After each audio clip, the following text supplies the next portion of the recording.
Pahili senda. Sabenerna kuring sakulawarga ngarasa bagja sarta pohara syukuran ka Gusti Allah anu tos nempatkeun padumukan teh di lingkungan anu teu jauh ti masjid jeung pasantren. Atuh puguh we nyakolakeun barudak jeung incu-incu teh di pasantren.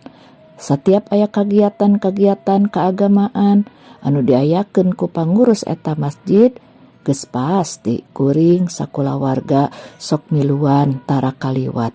Pon nya kitu deui, salat wajib anu 5 waktu oge mimindeng nama dilakukeun berjamaah di masjid.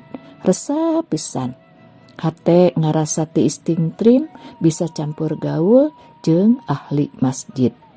Katambah-tambah deui kuring sok mindeng ngupingkeun kasawuran ti para ustad yen dina keterangan oge lamun salat wajib berjamaah pikeun kaum lalaki leuwih hade ya laksanakeun di masjid bakal leuwih loba pahalana nepi ka 27 kali tikeleun tibatan salat nyorangan di imah.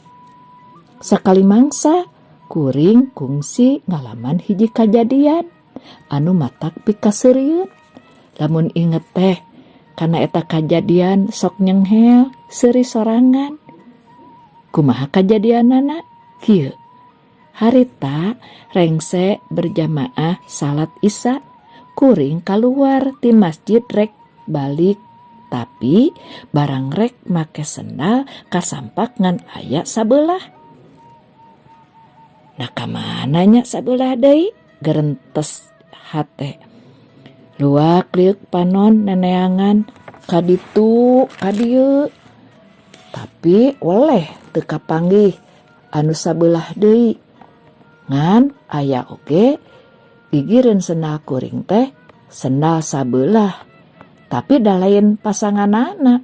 Sokomo ieu mah sendal kulit paragi awewe. Panasaran kuring nguriling ka pipir masjid. Senter disorotkeun, panon dibelel-belel, tapi tetap teu manggihan sendal eger anu sabelah milik kuring teh. Milarian naon Pak Haji? Tanya seorang ahli masjid anu kabeneran sarua rek balik. Iya milari sendal sabelah deui, da tadi teh disimpen ngarendeng waktu selebet ka masjid teh.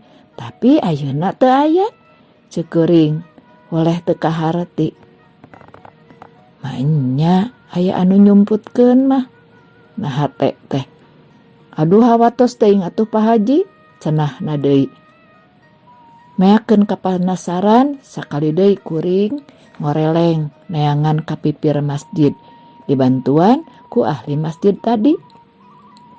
Tapi oleh teu kapanggih sakadang sendal teh. Kumaha atuh Pak Haji?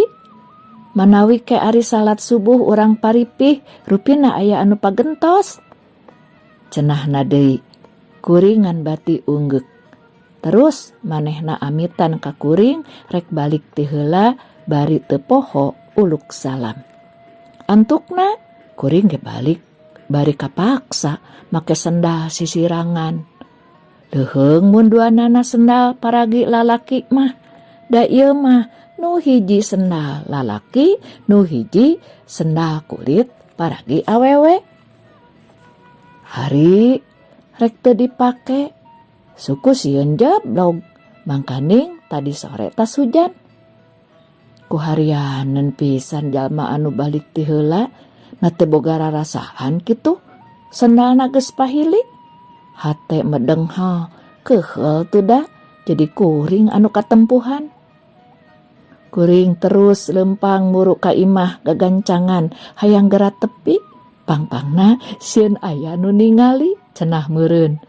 Kunaon eta Pak Haji make sendal sisirangan, sendal lalaki jeung sendal awewe. Heuheuy deudeuh hayang seuri oge. Ngan untung ti peuting jadi teu kungsi panggih jeung batur sarta eueuh anu ningalieun. Eueuh anu apaleun. Barang tepi kaburuan imah, kuring kacidang ngarenjagna. Reuas sakaligus hayang seuri ngabarakatak.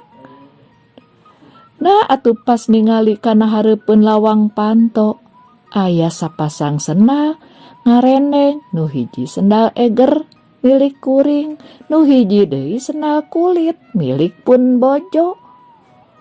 Gening mana horeng pahilina teh lain di masjid, tapi ti imah keneh.